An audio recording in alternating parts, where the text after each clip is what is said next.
Godt. Jamen, så er vi her sgu. Velkommen til alle sammen. Tak. Vi er jo så heldige, at vi i dag kan fortsætte på vores spørgsmål fra vores Q&A. Ja. Så det er jo part 2, det her Q&A med spørgsmål fra lyttere, seere og følgere. Ja. Så det er nice. Det er jo fedt at få noget content givet af folket, som også er relevant for folket. Det er jo det bedste, jeg lige at lave. Af folket, for folket. Lige præcis, og det er derfor, vi er her. Det er derfor, vi sidder her. Giv noget brugbart viden og læring og sjov og ballade, og hvad vi nu ellers finder på. Lige præcis. Jeg kan se, vores lydmand, hvis man sidder på YouTube, han har lidt problemer derovre. Han har ikke fået styr på ledningerne. Det er det, man kalder... Men det har han vist nu. Så tak. Det Martin har lært os i hans branche hedder tekniske udfordringer. Yes, lige præcis. Eller på engelsk, technical difficulties. Men skal vi ikke... Thank you. Der er en, der skal til Italien snart, hva'? Ja. Internationale. Skal vi ikke... Bare lige lave den her. Kæft, jeg glæder mig. 14 dages pause fra jer. Hold kæft, med kanelis. Ja, masser af kanelis. Mums. Bundstein, du vil sige noget? Nej, men jeg vil gerne lige snakke ud først, hvis det er, så tager vi bare og fortsætter bagefter. Okay. Ja, vi snakker bare ud. Det er en lang afsnit, det her. Jamen, skal vi ikke bare lægge hårdt ud? Eller nu bliver det så blødt, men hårdt ud fra nu af. Og så tage det første spørgsmål. Jo. Er det et hårdt spørgsmål? Jeg tror, det kommer an på din vidensbank, du sidder på. Okay. Om du vurderer, at det er svært at besvære. Besvar hedder det. Hvis du starter hårdt ud. Jamen, det er det måske for nogen. Okay. Det er i hvert fald hårdt for den person, der har sendt spørgsmålet. Fordi de står jo i et problem, de gerne vil have hjælp til at løse. Det er jo det, vi sidder her for, jo. Lige præcis. Og spørgsmålet, det lyder: hvordan får man sunde vaner til at fungere i en travl hverdag med arbejde, børn og stress? Ja. Og jeg går ikke ud fra umiddelbart, at stress det er ting som, at hun lider af, eller han lider af stress, men at det bare er... Der er run på. Ja, for at fortælle om en travl hverdag. Ja. Det tænker jeg i hvert fald lige, vi skal sige, at det går vi ud fra, at det ikke er. Ja, fordi stress, det er ikke lige vores... træning og alt sådan noget, det hjælper selvfølgelig på det, men det er ikke lige vores ekspertise. Nej. Så vi går ud fra, at det er en travl hverdag. Hvordan får vi vanerne til at fungere? Ja. Vi kan jo eventuelt starte over ved Karoline Kaiser. Vanecoachen. Uddannet vanecoach. Ja. Danmarks bedste personlige træner. Det mener hun i hvert fald selv. Og nok også hendes klienter. Så er de jo ikke valgt hende. Nej. Ja, det afhænger jo meget af, hvilke sunde vaner det er. Men som vi har snakket om en del gange før, så handler det jo om at først blive bevidst om, hvilke vaner det er. Arbejde med en vane ad gangen. Finde ud af, hvad der er vigtigst. Og så gør det nemt og enkelt. Så jo nemmere du kan gøre det, jo større sandsynlighed er der for succes. Og når der så er familieliv og arbejdsliv og alt det der, så handler det også tit om at planlægge. Så det man kan gøre, det er jo at kigge en uge frem, for eksempel om søndagen. Hvad er det for nogle vaner, man gerne vil arbejde med? Hvad det er træning, kost eller noget helt tredje? Og så planlægge der. Hvad skal der til for, at det lykkes? Og måske spole lidt frem i tiden. Hvad plejer at være forhindringerne i løbet af ugen? Og så se, om man kan løse de forhindringer, inden ugen den starter. Ja. Og måske også det med at afstemme med sin partner. Ja. Hvis man gerne vil afsted, og have noget tid til at prioritere det. Ja. Hvis der er travlt hverdagen. Ja. Og vice versa også, ikke? Hvis de også kan med sted. Så der er jo selvfølgelig lidt mere planlægning i det, altså en hel del aspekt. Ja, 100%. Så det skal man også prioritere sig tiden til. Ja. Og hvad er det, vi plejer at sige, eller i hvert fald du plejer at sige med, det gør vi alle sammen jo, men med planlægning, at det her med at gøre det så specifikt som muligt, det er virkelig godt. Ja. Hvad er det for nogle spørgsmål, man kan stille sig selv, når man, lad os sige, man har en vane, man gerne vil implementere, lad os bare sige, det er at spise mere frugt og grønt. Hvordan kunne man så lige stille sig selv de der spørgsmål, for at gøre det specifikt? Jamen altså, jo flere HV-spørgsmål, jo bedre, men det kan være, hvad for noget grønt, hvornår skal jeg købe det grønte ind, hvor meget grønt, hvor ofte, hvornår, alle de der spørgsmål, som egentlig svarer på, hvordan man får løst problemet med ikke at komme i mål egentlig. Ja, giver god mening. Så nævnte du også at kigge på de her barrierer og forhindringer, for at vanen den lykkes. Hvad tænker du om det? Er det? Skal man prøve at minimere dem, for ligesom at gøre det nemmere for sig selv? Ja, 100%. Altså den første proces i det er jo, når man har fundet ud af, hvad det er for en vane, man gerne vil arbejde med, så er det jo fundet ud af, hvad er forhindringerne. Fordi når vi har en eller anden vane, så er det sjældent, at det er første gang, man tænker, at det er noget, jeg gerne vil. Så er det fordi, man har haft ønske om det i rigtig lang tid, og forsøgt på det mange gange, men så er der opstået de her forhindringer. Og når man så først er listet de her forhindringer op, så kan man kigge på, hvilken forhindring er den allerstørste forhindring. Er det for eksempel, at grøntsagerne slet ikke er derhjemme, hvis det nu er frugt og grønt, så er det at finde ud af, hvornår skal man så få det hentet ind. Og så når man har løst den forhindring, så tager man den næststørste, og så videre nedad, indtil man egentlig tænker, at der ikke er flere forhindringer. Så kan man teste af en uge, evaluere med sig selv efter ugen, at man lykkes med den vane, man har sat sig for. Så skal man finde ud af, hvordan fortsætter jeg med at gøre det? Hvad har fungeret godt, siden at man er nået i mål? Ja. Og omvendt, hvis man ikke har lykkes med det, så finde ud af, hvad har forhindringerne været i forhold til at komme i mål. Ja. Og man kan sige, det er jo sjældent sådan, at alt eller intet, at man slet ikke gør det, eller gør det 100%. Så det kan også være en god idé, det der med at lægge en plan B, for hvad er det mindste mål i forhold til stadig at føle succes, og føle, at man opnår det, man gerne vil. Ja.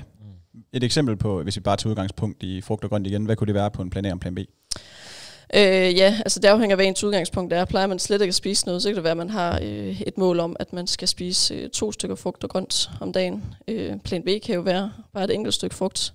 Det kan også være, at det er mindre end det, for det skal jo også være realistisk. Så hvis man er vant til nærmest slet ikke at få noget, så kan det også være, at man fokuserer på, i hvert fald på arbejdet, at man får et stykke frugt der. Det kan også være, det i weekenderne, det er nemmest for en. Så igen finde ud af, hvad der er realistisk, og så plan B skal jo så være under det, kan man sige. Ja. Mega god mening. Vi har jo også et podcast-afsnit, der ligger ude med, hvordan man skaber gode vaner, og det er afsnit 4. Så det kan man hoppe ind og høre, hvis man gerne vil høre lidt mere om det her med vaner. Ja, nice. Nogle af jer har noget, de lige vil tilføje, de tænker, der er relevant? Eller har Kajsa været godt omkring? Det var godt omkring. Jeg tror også, det er sådan en kendelse, at det kræver noget mere arbejde, end man måske lige regner med. Sådan alle de ting, det kommer ikke bare af sig selv. Nej. Så det med at virkelig sådan gå igennem sin uge og planlægge. Det er lidt ligesom, hvis man sidder og laver en madplan, så er det sådan, okay, hvordan vil jeg gerne have min uge til at være, ikke? Jeg har en, hun har sådan en tavle derhjemme, det er så hun skriver på, hvad for nogle dage, igen for at besvare nogle af de her V-spørgsmål, hvad for nogle dage hun gør med træningen, og så står det også visuelt, at sådan, okay, jeg skal træne tirsdag klokken det, og jeg skal træne fredag klokken det, for eksempel. Ikke? Ja. Det fungerer super nice for hende. Men det er hele den der planlægningsintention er vigtig, og det kræver nok mere, end man lige sådan regner med, specielt i starten. Ja. Fordi alle de der barrierer udfordring, det er typisk også, altså det er heller ikke altid det samme hver uge, så man skal også være klar på, hvis der kommer nye en gang med, at sige, okay, hvordan tager jeg så fat i den plan B, der skal der være en plan C også, for eksempel, ikke? Så ja. Meget enig. Og man kan jo sige, det er jo det, der også er fedt ved vaner, det er jo, at det kræver sindssygt meget arbejde i starten at få implementeret den her vane og gjort det til en reel vane. Men jo mere man øver den her vane, ligesom så mange andre ting, jo bedre bliver man til det, og jo mindre tankevirksomhed kræver det ligesom at få det gjort, så det kræver mindre energi for en. Og lige pludselig, så er det her med for eksempel at spise 2 stykker frugt om dagen, det gør man bare fuldstændig som, at man vasker hænder, efter man er på toilet. Ja, gør du det? Man kan se det lidt som et eksperiment. Ja, eksperiment. Sygt. Ja, fordi hvis det er, at man bare har sat sig den her vane, og det skal bare lykkes, så kan man ret hurtigt føle et nederlag, fordi jeg tror, det er de færreste, der sætter sig ned for, at det så bare lykkes i første hug. Så hvis man kigger på det som et eksperiment, i stedet for at tænke, okay, nu skal vi finde ud af, hvad der fungerer, hvad der ikke fungerer, og så bare se det som en lang proces, at det kan måske også hjælpe lidt. Vi snakker også om accept i går, at der ligger også noget accept i, at en vane ikke bare lige kommer, at man stoler på processen, og så bare er nysgerrig på, hvad der fungerer. Ja. Og så tager vi lære af det her eksperiment. Ikke? Eksperimentet fejler, okay, men så ved jeg, at det skal jeg ikke, jeg skal lave nogle ændringer til næste gang, for det ikke fejler igen. Ikke? Ja. Så det er jo ikke at fejle, før man har gjort det 2 gange, er det ikke sådan, man siger? Ja, eller flere gange. Ja, lige præcis. Nogle gange tager det flere gange. Mange af de vaner, vi har, det er jo heller ikke ensbetydende med, at de bliver perfekt udført hver gang. Så nej, vi kommer til at fejle på dem 100 gange igennem et liv, ikke? Jo. Så det der med bare at være nysgerrig på, når de så fejler, jamen, er det noget, vi kan... Er der noget læring, vi kan tage med? Ja. Den får bare dunke sig selv oven i hovedet.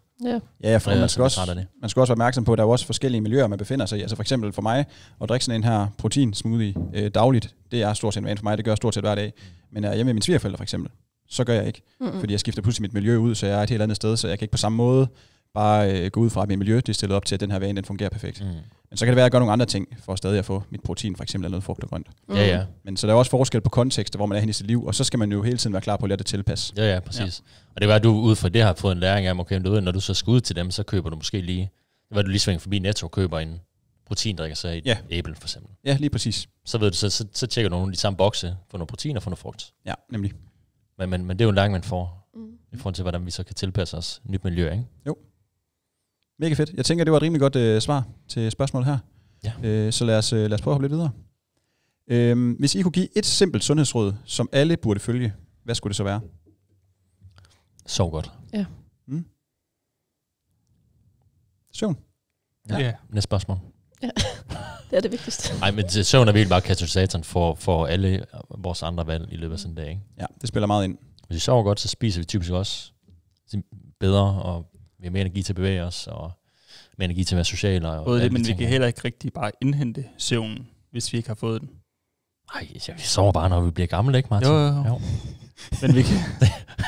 Men vi kan jo ikke bare sige, okay, nu sover vi 3 timer i nat, og så tager vi de ekstra timer i morgen nat. Nej, hvor det. Hvis vi ikke får klaret vores træning i dag, så kan vi klare den i morgen. Hvis vi ikke får vores proteiner i dag, spiser vi lidt flere proteiner i morgen. Ja. Hvis vi ikke får vores kalorier, kan vi altid spise lidt flere i morgen. Ja, jamen det er også det, men det er også, altså det der er sådan en sprog med, folk de siger, at vi kan sove, når vi bliver gamle, ikke? Jo. Det kan man ikke, for man har pisse ondt over alt og skal op og tisse. Også det. Ja. Det er nemmere at sove, når man er ung. Ja. Jo, du kan ikke vi kan ikke, som siger, vi kan ikke indhente søvn. Nej. Vi kan heller ikke indhente i weekend ved bare lige sove lidt ekstra. Det sådan fungerer regnskabet. Nej. Ikke. Og grunden til, at man jo gerne vil have søvn i et langt stræk, det er jo noget med, som jeg heller ikke er ekspert på, men det er jo noget med de her søvncykluser, man gerne skal igennem, hvor hukommelse, at de bliver lavet visse steder i hjernen, og alle de her ting. Ja. Så det er vigtigt lige at få det her gode stræk med søvn. Selvfølgelig også kvaliteten af en søvn, den kan man selvfølgelig også arbejde på. Ja. Men jeg tror, vi er meget enige om, at søvn, det er virkelig guld værd. Ja. Fedt. Jamen lad os bare hoppe videre. Ja, okay, næste spørgsmål. Hvordan kan jeg forbedre min søvn? Stærkt. Det er rimelig nice lagt ind der. Ja. For opbygget en god søvnrytme. Gå i seng nogenlunde samtidig hver dag. Stå op nogenlunde samtidig hver dag. Køle et soveværelse. Drop skærmen nogle timer før. Ja. Drop koffeinen nogle timer før. Mange timer før. Før. Altså halveringstid på op omkring 8 timer, ikke? Jo, jeg tror det. Plus minus alt efter, om det lige er en måneder eller en... 6 til 8 timer. Jeg plejer at sige 7 timer. Ja. Så hvis det seneste er det sidste koffein, hvis vi gerne vil sove klokken 10, klokken 14. Pas nu på. Ja, lige præcis. Ja.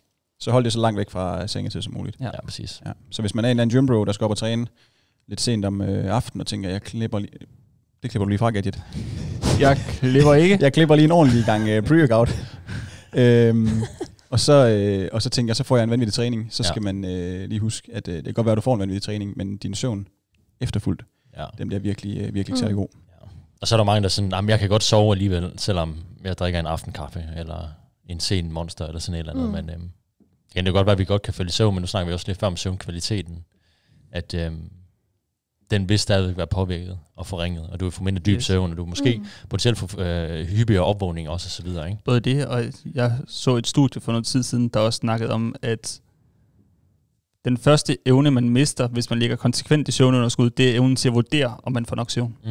Ja, altså det er jo virkelig også vigtigt lige at tage med. Ja, helt og så, jeg ved ikke, det kan også være, at I har det, men for eksempel mine bedsteforældre, altså de har ingen problem med at lige lave en kaffe om aftenen, og så bare sidde og drikke 4-5 kopper kaffe. Nej. Og de kan sagtens sove, siger de, det er ingen problem. Ja. Men et, som du siger, det går stadig ud af kvaliteten. Og 2, så er der også noget i det her med, at op i hjernen, der er en masse receptorer, og der sker en masse deroppe, som heller ikke lige behøver at komme ud nu, men som gør, at vi tilvender os den her mængde af koffein, vi indtager. Nemlig. Så det vil sige, når vi har indtaget en vis mængde koffein over lang tid, så begynder kroppen bare at danne noget stoffer op i hjernen, der gør, at vi får ikke samme effekt, altså samme mærkbar effekt af den her koffein. Koffein. Ja. Men det er også svært at sammenligne. Hvis man har gjort det de sidste 5-10 år, så ved man jo heller ikke potentielt, hvor meget bedre man vil sove, hvis man ikke får koffein. Man kan jo ikke huske det. Det er også det. Man har jo kun det at sammenligne med, ikke? Ja. Men altså... Jeg tror også bare, det er bedsteforældre-generationen med aftenkaffe. Ja, helt sikkert. Det er helt klassisk. Det er også mega hyggeligt. Men man kan jo godt bare drikke koffeinfri kaffe i stedet for. Ja, det er det. Og så et andet råd, tænker jeg. Det er egentlig, jeg tror, det er der er mange, som måske ikke tænker, vil være et søvnråd.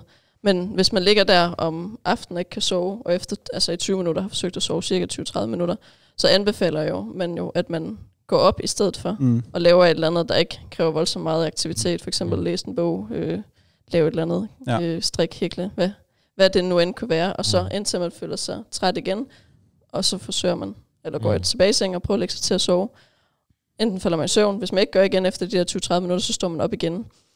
Fordi ellers kan man få rigtig mange tanker omkring, nu har jeg kun så få timer at sove i, og det kan også påvirke en i forhold til at få det søvn. Frustrationen også, og alle sådan ting, ikke? Ja, og apropos tanker, jeg tænker også især i en verden, som vi har nu, det er også en ting, der kan være en problematik for mange, når de skal sove, det her med, at man ligger simpelthen og grubler over alle mulige ting, eller man er nervøs for noget, eller der er bare så meget i et hoved, hvor man bare sådan, man kan ikke få de her tanker væk. Og jo mere man tænker på, jeg skal ikke tænke på det her, jo mere tænker man på det. Og en ting der, det kan jo også være måske at sige, hvis det er et problem for en at sige, okay, men jeg bliver nødt til at give mig selv tid til at have de her tanker, men måske på et andet tidspunkt. Så simpelthen sætte tid af i løbet af dagen. Man kan sige, jamen den her halve time, den er sat af til, at jeg bare skal sætte mig ned, og så skal jeg bare gruble og tænke alle de her tanker igennem, som jeg nogle gange får, når jeg sover. Så man måske kan minimere, at de ligger og går ud over ens søvn. Ja, det er præcis. Fordi man er hele tiden optaget af mobiltelefoner, arbejde, børn, alt muligt, så man når måske slet ikke at have alle de her tanker, man så får, når man kommer hjem og har tid til at tænke på dem og lægge sig på hovedpuden. Ja. Så det tænker jeg i hvert fald også er et råd at tage med til nogen, der måske 100%. har svært ved at falde i søvn, fordi tankerne de bare flyver ud af. Skriv det ned. Jeg har mange, der også har brugt altså redskaber i forhold til at skrive alle de der tanker ned. Ja. På en lille notesblok, der ligger ved siden af sengen. Ja, helt sikkert også en god mulighed, tænker jeg. Hvis der er noget, man ikke kan få ud af hovedet, som, jeg skal huske det her i morgen, altså, og man er bange for at glemme det, kan man lige skrive det ned. Ja. Og helst nok på en blog, så man ikke lige pludselig ender i telefonen også, fordi man vil skrive ned i noten der, ikke? Og så kommer en notifikation op om, PS Studio, de lavede fedt opslag, ikke? Ja. Altså, skal man lige ind og kigge? Ind og kigge. Ja. Det kan man ikke lade være med, men altså... Men det er igen det der med at være bevidst om, altså, hvorfor er det, altså hvis man nu ikke kan falde i søvn, eller hvad det er, man synes, der er dårligt i forhold til en søvn, hvad er det sådan specifikt? Er det fordi man ikke kan falde i søvn? Er det fordi man vågner mange gange, fordi man skal på toilet? Er det på grund af tankerne, hvad end det nu er? I stedet for bare at tænke, jeg sover dårligt. Ja, så det er lidt ligesom med vaner, ikke? Det der med finde ud af, hvad er forhindringen, være nysgerrig på sig selv, hvor er det, at altså, det går galt i gåseøjne for mig, og så kan man ligesom begynde at arbejde med det derfra, at man har fået noget bevidsthed omkring det. Ja. Meget enig. Ja. Mega fedt. Synes, det var gode pointers, vi kom med der. Lad os så videre til næste. Ja. Jeg skal på ferie om 12 dage. Det er... Personen har nok været på ferie, når det afsnit kommer ud, men det kan være, der er nogle andre, der skal på ferie på et tidspunkt. Men jeg skal på ferie om 12 dage. What to do? Og det snakkede vi faktisk også om i en af vores tidligere afsnit. Du kan jeg faktisk ikke lige huske, hvad det var for net. Var det måske episode 7 med fedttab? Nej, det er episode 9. Sixpack eller soft ice. Hvor vi snakker om det her med, hvad gør man, når man skal på ferie? I blandt andet 14 dage eller en uge eller længere tid. Med sin træning og alle de mål, man nu har sat sig. Men lad os bare lige vende det sådan relativt hurtigt igen, fordi at det er faktisk noget, som der er rigtig mange, der går og grubler over, blandt andet, når de skal tage afsted på de her ferier. Hvad fanden gør vi med træning? Eller vores målsætninger? Vores vægttab, vi er i gang med. Hvad gør vi med det?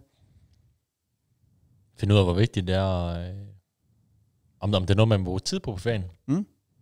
Godt sted at starte i hvert fald. Eller om det er noget, det er egentlig okay at bare lige parkere i en uge eller 2, i 12 dage i det her tilfælde. Ja. Og så tage fat igen, når vi kommer hjem. Det er nok sådan det første. Hvad er ens værdi sådan for ferien? Ja. Og hvis man føler, at man skal afsted at træne, så forventningsafstem det med familien. Ja. Hvis man skal afsted med familien. God idé. Hvis det er solo-trip, så... Gør, hvad der passer. Gør, hvad der passer. Ja, for vi dykker lidt mere ned i, sådan, hvad har det egentlig af betydning for kroppen at være på ferie i 12 dage og sådan noget i det afsnit. Så det synes jeg, man skal op ind og høre, hvis det er, at man gerne vil vide lidt mere om det. Men jeg tror, sådan, det vi nåede frem til konklusionsmæssigt, det er, at hvis du skal på ferie i 12 dage, så tag på ferie i 12 dage og hold den ferie, som du har behov for at holde. Ja. Du kommer tilbage, og så er du på sporet igen efter en lille uges tid. Ja, og jeg tror ikke, altså nu når det kun er 12 dage, så selv hvis du laver ingenting, så skal du ikke være så bekymret for, at du sådan har mistet det store. Nej, overhovedet ikke. Og hvis du så bare kommer afsted og træner en gang, så er du højst sandsynligt vedligeholdt det, du har, ikke? Ja. Sørg for at få noget protein. Ja. Sørg for at få noget søvn. Lige præcis. Så godt, ikke? Nemlig. Ja. Og hvis det er alt nyd ferien. Det er derfor, man tager afsted jo ikke. Man har for et pusterum, så skal man også have lov at have det, uden at gå og tænke på alt muligt andet. Ja, præcis. Ja. Nice. Og ellers så hop ind og hør episode 9, Sixpack eller soft ice. Ja. Nice. Hvad tænker I om jeres... Nej, ikke om vores, for det er vi ikke på. Hvad tænker I om for eksempel juicekur og så videre i forhold til at rense kroppen? Altså, jeg tror godt, vi ved, hvad vi tænker. Lort. Ja. Skrald. Ja. Lort. Ja. Vi har jo et organ i vores krop, som renser for diverse ting, når vi drikker alkohol og så videre. Og det gør den jo faktisk rimelig godt. Ja. Hæftigt snart. Så det der med at juice kur og alt muligt andet. Den gør det faktisk bedre end nogen anden. Ja. Den er faktisk ekspert på det område. Ja.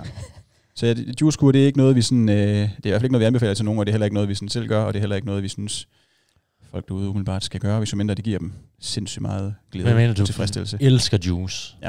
Ja. Virkelig var en god juice.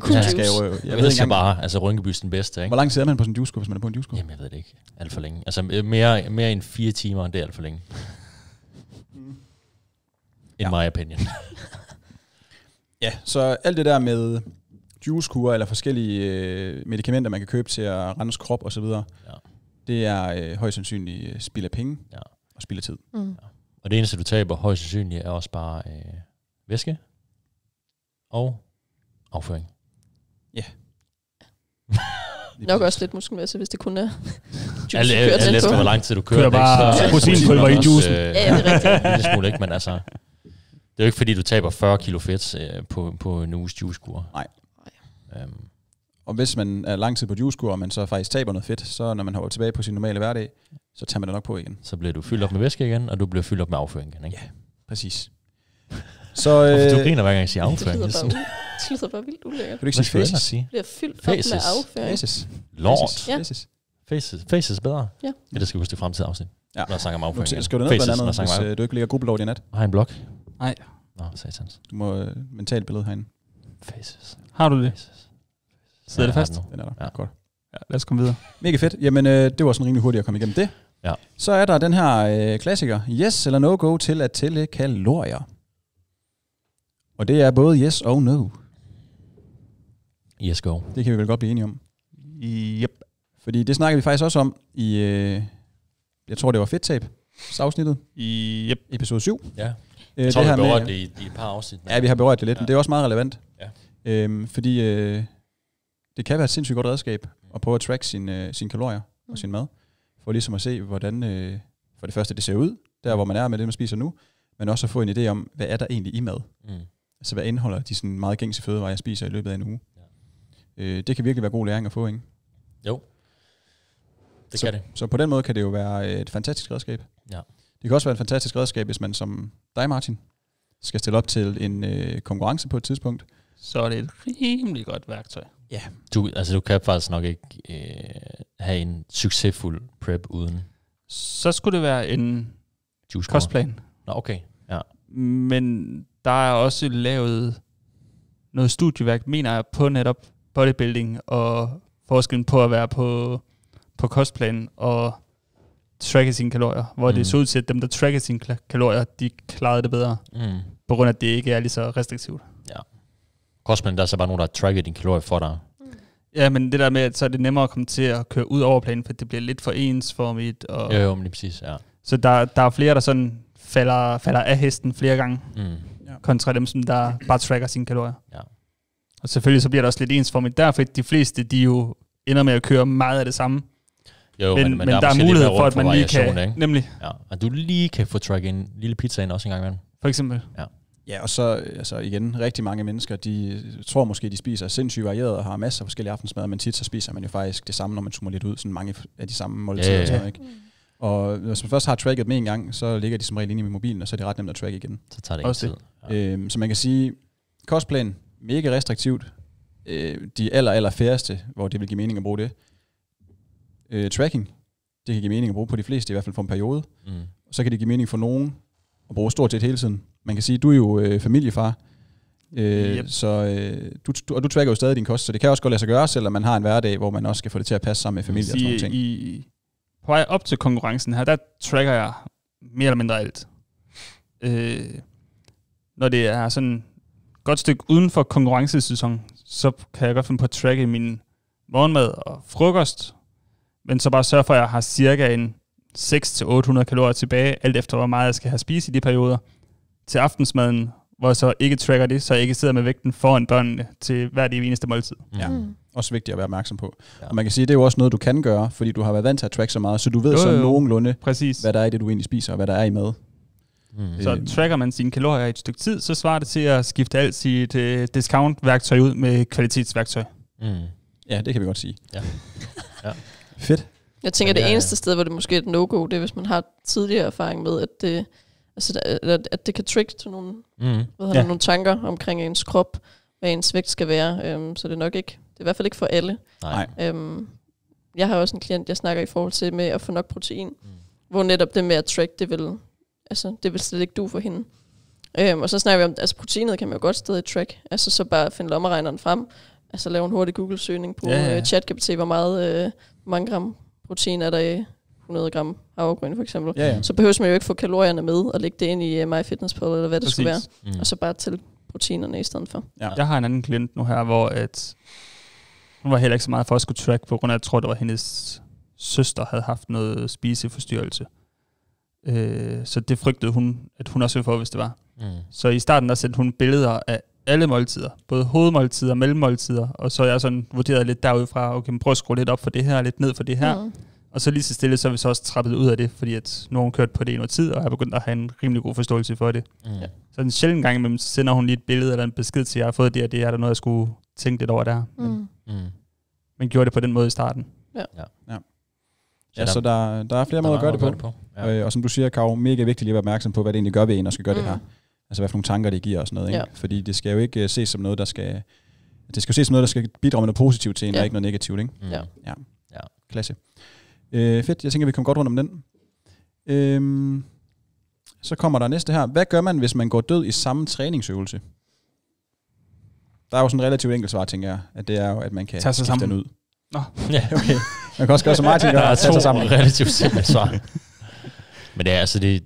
Du kan jo skifte den ud, hvis du synes, der er behov for det. Hvis nu det er en, du godt ved, fordi motivation går også op og ned, ikke? Så hvis du ved, det altså egentlig er en øvelse, du gerne vil blive stærk i, så giver det mening til, at man kan beholde den i lang tid. Det kan også være et lille skift bare i din rep range, kan gøre meget for øvelsen. Altså ikke bare, hvis du er vant til at køre 8-10 længe, kan du prøve at sætte ned til 6-8 og se, om det gør det lidt skift af rep range, skift tempo, tilføje integreret partials, et eller andet for lige at spice den lidt op.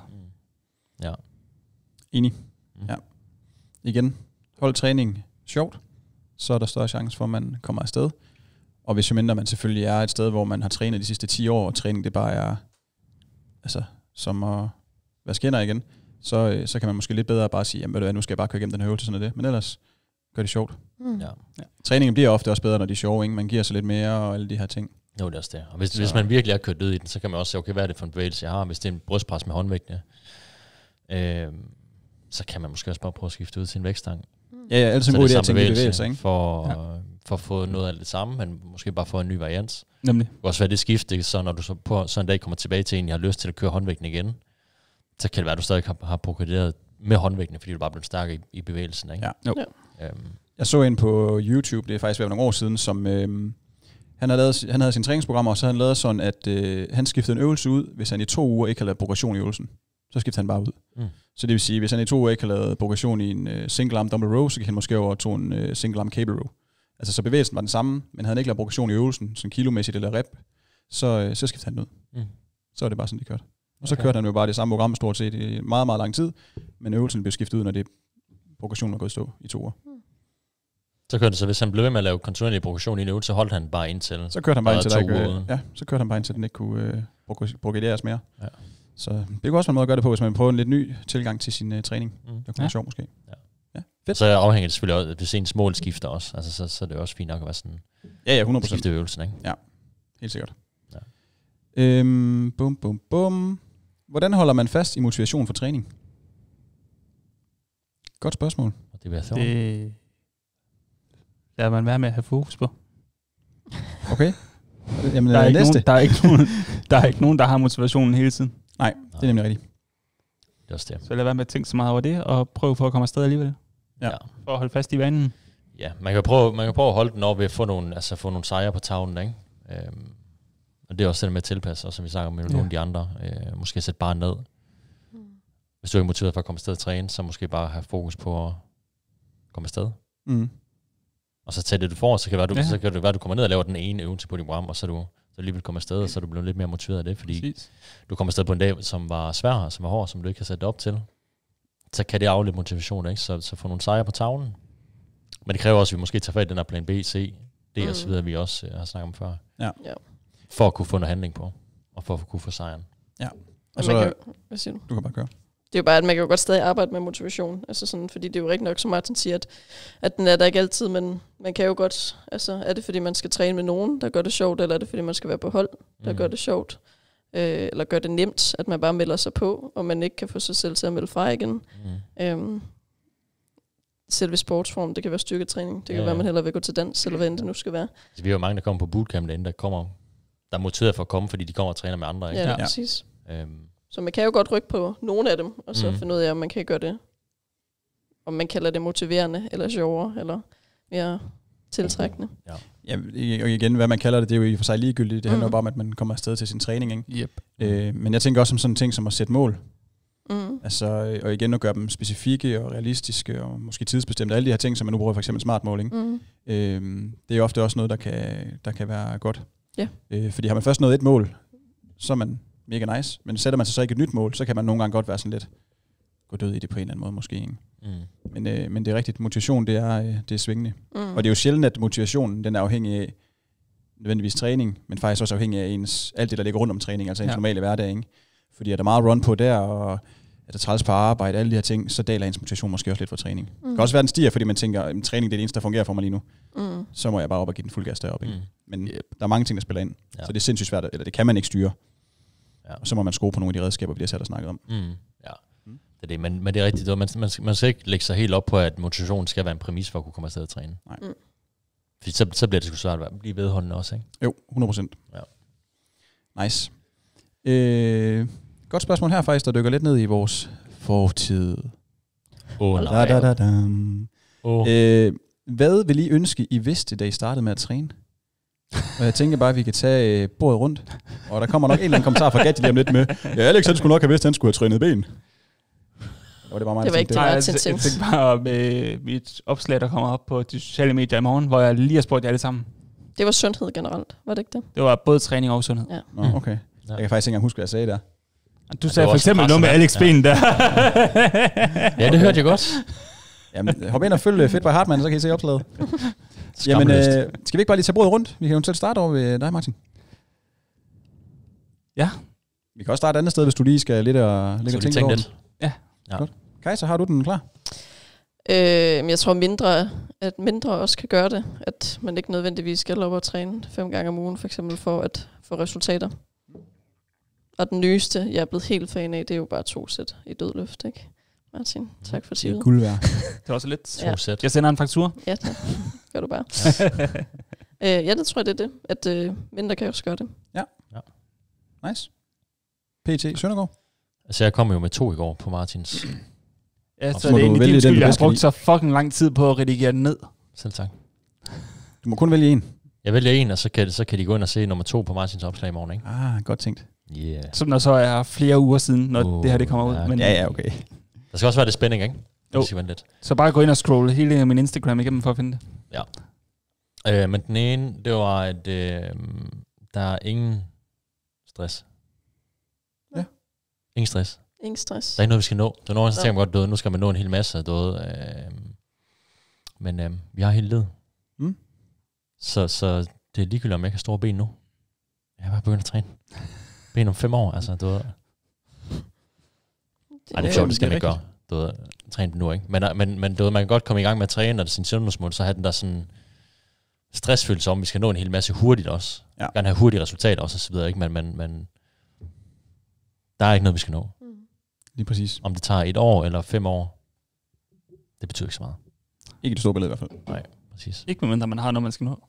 Men mindre man skal stå på scenen om 1 år, så har du selvfølgelig kun 1 år, så har du ikke 5 år. Så har man ikke 5 år.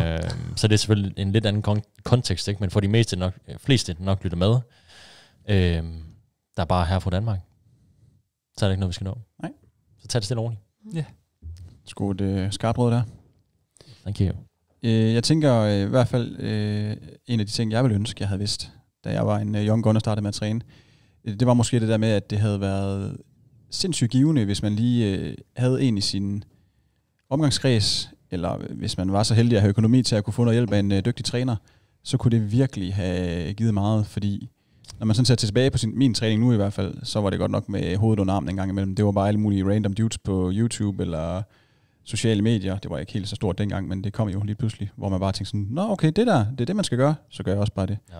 Så det var stadigvæk langt bedre træning end ingenting, og nogle ting, man kom i gang med, var også gode, men man kunne have sparet sig selv meget tid på at sådan lave sådan lidt random træning, for lige at få, måske bare få en træningsteam med en personlig træner i 4 timer, eller finde en på sociale medier, man faktisk vidste, han har styr på det, eller hvad det nu kan være. Ja.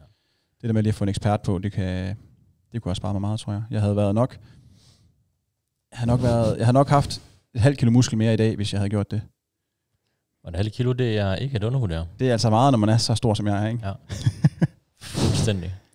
Ej, men jeg tror, tippet det er, har man nogen i sin omgangskreds, man ved, der har sådan nogenlunde styr, og altså ved, ikke bare tror, man ved, der har styr på sine ting, eller mulighed for at få hjælp af en træner, man ved er dygtig, i bare en kort periode, så synes jeg, det kunne være sindssygt godt givet ud. Ja. Steve Cooks gamle video for den gang. Altså, Rich Pianos 6 hours arm workout. Ja. Og er det 8? 8 hour. Ja, 8 hours. Ja, okay. Kai Green. Ja. Der er mange gode. Greg Plitt. Ja. Steve Cooks, Big Man on Campus. Swolder Nation. Swolder Nation. Jeg kan huske, jeg tror, sådan en af dem, der var store dengang, det var sådan en, jeg kan huske Nobel Fitness. Så jeg kan huske, en hed Body Bananas. Ja. Body Bananas. Sammy. Ja. Så var der en, der Get Lean. Hed han vist bare, tror jeg, eller sådan noget. Ja. Sådan lidt forskellige. Og der var jo nogle, altså mange af de ting, de sagde, de var også fornuftige nok og sådan noget, men det der med lige at få struktur, det lige en simpelthen åbne køleskabet. Ja, lige præcis, og der var stivet over det hele. Nej, det var bare hans hunds medicin. Eller ja, det er rigtigt, ja. Det er rigtigt, eller så var det hans fars øjendråber den anden dag. Ja. Men dengang, der kiggede han jo bare, du er stor. Jeg vil også være stor. Monkey see, monkey do. Ja. Så kørte det bare. Apropos Body Bananas. Ja. God gamle V-shred også. Ja. Sindssygt. Ja. Kæmpe scammer, mand. Ja. Kæmpe scammer. Jeg tror, jeg så lidt mere Cake Boss dengang, måske. Cake hvad? Cake Boss. Cake Boss. Ja, hvordan man lavede store kager. Okay, kan vi ikke lige få lidt... jeg tror ikke, jeg tror efter bare... altså, store kager for os, det var jo store biceps. Ja, lige præcis. Ja, hvordan kan vi lave store biceps? Alle de navne, der... Jeg ved ikke, hvem den eneste. Nej. Kan du name drop en fra Cake Boss? Nej, jeg kan... Carlo, jo. Det er ham, der har Carlo? Ja. Har du aldrig set Cake Boss? Nej, aldrig. Nej, det har jeg ikke. Ja. Men jeg ved, hvad jeg skal falde i søvn til i aften. Ja. Det er virkelig spændende. Ja, tankerne, de buller derud af. Ja, præcis. Cake Boss. Carlo. Let's go. Men ellers så Martin, er der... vi skal lige have din med. At man ikke skal chokke musklerne. Man skal ikke skifte øvelse hele tiden og igen. Shock the muscles. Yes. Shock the muscles. Så hold dig til den samme øvelse. Kør den i plus 6 måneder. Bare malk øvelsen, indtil der ikke er mere at hente. Ja. Du har kørt hvad? Single arm lat pull down i hvad? 9 år efterhånden fast? Ja. Og det er det eneste, han kører faktisk. Ja, præcis. Og så sidder du bare der en time. Ja. German volume training, du ved bare. Ja. Rykker med helt over. Det kan noget, mand. Og det er derfor, vi kalder det latman. Ja. Men jeg er enig, Martin. Jeg kan huske, da jeg var en young gun, der var det også bare ned, og så bare... Ja, det sidste, man har set på YouTube. Fuld gas. Ja, ellers så gik man bare ind og så dagens video fra Steve Cook, og så sagde jeg gør bare det samme, som han gør. Ja. Fuldstændig kopieret den der. Nogle sammen sad i YouTube-videoen nede. Ja, nemlig, så bare pauset den der. Hvad laver han nu? Og det er ben, nej, skib. Kør videre. Ja. Næste. Videre til næste video. Man kan se, hvis man går ind og tjekker sådan noget, hvor de har sådan nogle workout-videoer, hvor man kan se sådan noget armblast-video fra Steve Cook, den har sikkert 10 millioner visninger, så ser man sådan noget leg day, 1 million. Fuldstændig, ja. Fuldstændig. Nice. Jamen, det var... Der var også de der dudes, der kørte netop Kai Green, og bare var gået all in og købte de samme bukser, som han gjorde, så også bare helt samme øvelser, og lige så lang tid og det hele. Samme frisyrer. Ja, det var ikke i mit center. Syg frisyrer. Ja. Google ham, hvis I ikke ved, om han er vanvittig frisyrer. Kai Green. Kai Green. Nej, de skal nok lige passe på med at google ham, fordi at... Nej, bare google. Lad være at google ham. Fint. Næste spørgsmål. Vi har 2 tilbage. Hvordan balancerer I træning med familie og arbejde? Der tænker jeg jo måske, at I 2 isen er måske mest relevante, for jeg kunne forestille mig, at den lytter, der har spurgt, har nok noget lidt større familie end måske, eller ikke større familie, mig og Kajsa, men vi bor jo bare sammen med vores partner og vores hund. Ja. Så det er sådan relativt nemt at jonglere med, ikke? Jo. Ja, hvor I jo har et barn og 2 børn. Ja. Hvad I ved i hvert fald. Ja. Men dem vi kender til derude. Ja.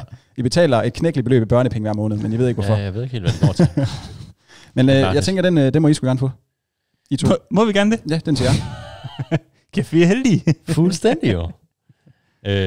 Nej, der er jo kommet noget, der er vigtigere end træning nu. Ja. Hvad? Det er bare sjovt. Vigtigere end bentræning? Der er mange ting, der er vigtigere end bentræning. Men det er også, som vi snakker om, mange andre punkter. Så planlægning. Og forventningsafstemning.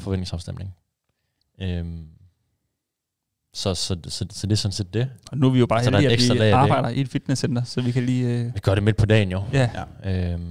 Så det gør det 1000 gange nemmere for vores vedkommende jo. I forhold til, hvis vi har haft et normalt 8-16. Har I måske nogle klienter, I kan tage udgangspunkt i, som har noget familie, de skal jonglere med? Hvordan I hjælper dem med det? Ja, altså der er mange, der både prioriterer måske at komme afsted tidligt, før børnene de skal afleveres. Så for nogle af det er rigtig tidligt. Og så har nogle klokken 5 om morgenen. Men det er det, der skal til, for at de kan få det klaret. Ja. Der er også nogen, som der er så heldige, at partneren kan tage børnene en enkelt eller 2 gange i løbet af ugen, så de kan komme ned og træne. Nogle få, der har børnene med nede i centret, hvor de så sidder ude i en lounge og hygger sig med iPad. Ja. Alt efter, hvor gamle børnene de er. Ja. Og så den, som vi også snakkede om før, med den her forventningsafstemning med sin partner, som du siger, kan man aftale, at man kan få 2 morgener om ugen, hvor man kan få lov til at tage ned og træne, mens de så afleverer man selv på andre tidspunkter, og det kan jo også passe ind en eftermiddag eksempelvis, at man kan få lov til at tage afsted efter arbejde. Ja. Så på den måde få det til at gå op den vej. Ja. Men det er klart, der er lidt ekstra led i forhold til den planlægning, fordi der er nogle ekstra, man lige skal tage hensyn til. Men igen, så er det lettere for os, fordi vi har typisk hverdag. 2 timer i løbet af en dag midt på dagen, hvor vi kan sætte af til træne. Ja. Så den udfordring oplever vi måske ikke helt på samme måde som andre. Så er det mere, hvis vi skal afsted træne i weekenden, for eksempel. At det skal afstemmes lidt mere, ikke? Der står jeg op tidligt om lørdagen og kommer afsted, så er hjemme sådan sidst på morgenen, først på formiddagen, så har resten af weekenden sammen med børnene. Ja. Så planlægning og forventningsafstemning, det er det, jeg hører jer sige. Det er de 2 store key points, ja. Og måske også det med at sætte sine forventninger ned. Det kan godt være, at man kunne træne 3 gange om ugen, før man fik børn, eller før man fik en kæreste, eller et eller andet. Men det kan jo godt være, at man i en periode måske skal sætte det ned. Ja. Hvis det lige pludselig kun er tid til 2 gange om ugen, så er det også fint. Ja. 2 gange om ugen kan give fantastiske resultater. Fantastiske. Ja. Men ens prioriteter ændrer sig også, når man begynder at få familie også, og så videre, ikke? Ja. Men det er jo også for sin familie, man træner og holder sig sund. Lige præcis. Så man kan være sammen med dem længe og lege med sine børnebørn og alt muligt andet godt, ikke? Lige præcis. Ja. Så hold fast derude, om det så bare 1 gang om ugen. Lige præcis. Fast. Ja. Okay. Sidste spørgsmål. Hvad tror I, sociale medier har af betydning for folk i forhold til fitness og træning? Den kan man se på mange vinkler. Det kommer an på, hvem man følger jo. Ja, det er meget godt. Ja, det er rigtigt. Ja, følger man også for eksempel, så er man meget godt hjulpet, ikke? Jo. Ja, det er man sgu. Så bare gå ind og unfollow alle andre, og så bare... Ja. 1 følger på din profil. Ej, 4. Det er jo også 4. Plus PS-studie 5. Ja, 5. Ja, men man kan jo sige, nu snakker vi om det der før med, hvordan vi trænede, da vi var young guns. Men vi bare gjorde, hvad vi så andre gjorde, fordi de var store, og vi ville også gerne være store, så blev vi nok store, uden at have tænkt på, at de nok var skudt af på krudt og alt muligt andet. Det er der jo stadig noget af i dag også. Der er masser. Der er rigtig mange, mere åbent på sociale medier. Ja, der er nogen, der begynder at indrømme, at de tager krudt og snakker åbent om det og sådan nogle ting. Ja, hvad de tager, hvor meget de tager. Ja. Men der er jo helt sikkert også stadigvæk nogen, der ikke indrømmer det. Helt sikkert. Så selvfølgelig altid være kritisk, når man er på sociale medier. Lige meget hvem man følger. Ja, der er meget godt, men der er dobbelt så meget lort. Ja, stort set, ikke? Man kan sige, at der er, i forhold til, da vi startede med at træne, der var der jo nærmest ikke noget viden at hente på de sociale medier, medmindre man fandt en af de der helt få gode profiler. Hvor et ungdommen, der begynder at træne i dag, de ved jo vanvittigt meget. Ja, 100%. Nogle gange også mere, end hvad de har godt af. Ja, det kan vi godt blive enige om. Men ja, så det er jo en ting i det, det er jo det her med viden, man kan hente, som er mega nice, men man skal være meget opmærksom på, hvad for noget man henter. Ja, så der også giver det noget positivt til en, så tag det ind, få det ind til at føle sig dårlig, eller altså en eller anden form for sammenligningskultur. Så prøv at unfollow dem. Så kig lidt med kritiske øjne og se, hvad det gør ved en selv. Motiverer det, eller gør det modsatte.